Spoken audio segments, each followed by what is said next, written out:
Komplew jiżdiedu l-Maltin li jemmnu li l-Gvern qed jamministra s-sitwazzjoni ekonomika u medika fir-rigward tal-imxija tal-coronavirus b'mod tajjeb.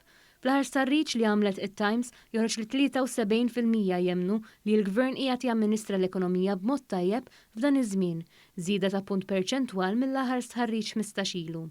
Dawn jinqasmu fi 33% li għandhom fema pożittiva u 40% li għandhom fema pożittiva ħafna. L-isħarriġ juri wkoll li 83% tal-Maltin għandhom fema pożittiva fuq kif qed tiġi amministrata s-sitwazzjoni tas-saħħa f'pajjiżna. 29% esprimew fema pożittiva u 54% kellhom fema pożittiva ħafna. Fl-isħarriġ joħroġ ukoll li 2/3 tal-Maltin għandhom rashom mistrieħa mill-impjieg tagħhom. Dan juri li l-miżuri li l-Gvern u li ġew infaħra minn istituzzjonijiet Ewropej u aġenziji ta' kreditu internazzjonali ħallew l-effett meħtieġ fuq il-Maltin u l-Awċin. L-isħarriġ juri wkoll qabża ta' 17% fil-Maltin li qegħdin joħorġu jixtru. Iċ-ċifra kwotata mill-Gazzetta kienet ta' 25% meta mqabbla ma' 8% 15 ilu.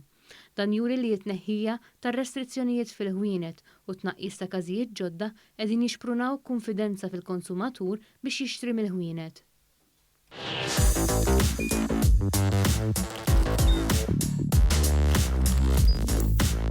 Idħol fuq one.com.mt u hemmhekk tista' tara l-programmi kollha li jxandru fuq One permezz ta' One Play.